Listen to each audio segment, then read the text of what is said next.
మన ధర్మబోధ YouTube channel ఎవరైనా subscribe చేసుకోకపోతే ఇప్పుడే సబ్స్క్రైబ్ చేసుకోండి.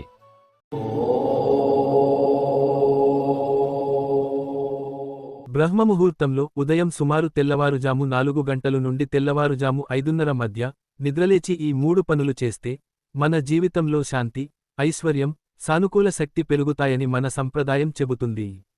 1. భగవంతుని స్మరణ మరియు ప్రార్థన. నిద్రలేచిన వెంటనే దేవుడిని గుర్తుచేసుకుని చిన్న ప్రార్థన చేయాలి. ఏమి చేయాలి? ఓం నమః శివాయ, శ్రీమహాలక్ష్మి నమః లాంటి మంత్రాలు జపించండి. లేదా మీకు ఇష్టమైన దేవుడిని ధ్యానించండి. ఫలితం: మనసుకు ప్రశాంతత, ఇంట్లో సానుకూల వాతావరణం ఏర్పడుతుంది. 2. శరీర శుద్ధి మరియు శుభ్రత. ఉదయాన్నే స్నానం చేసి శుభ్రమైన బట్టలు ధరించడం చాలా ముఖ్యం.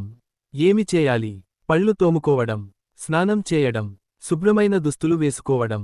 ఫలితం: శరీరం, మనస్సు శుద్ధమై మంచి శక్తిని ఆకర్షిస్తుంది. 3. ధ్యానం, జపం, మంచి ఆలోచనలు. కొద్దిసేపు ధ్యానం లేదా జపం చేయాలి. ఏమి చేయాలి? 5 నుండి 10 నిమిషాలు మౌనంగా కూర్చుని శ్వాసపై దృష్టి పెట్టండి. మంత్ర జపం చేయండి. రోజుకు మంచి సంకల్పం చేసుకోండి. ఫలితం: మనసు స్థిరంగా ఉంటుంది, నిర్ణయశక్తి పెరుగుతుంది, విజయానికి దారి తీస్తుంది. ఈ 3 పనులు చేస్తే లాభాలు: ఇంట్లో శాంతి ఉంటుంది, ధనం, ఆరోగ్యం, అదృష్టం పెరుగుతాయి, మనసుకు బలం వస్తుంది, జీవితంలో క్రమశిక్షణ పెరుగుతుంది.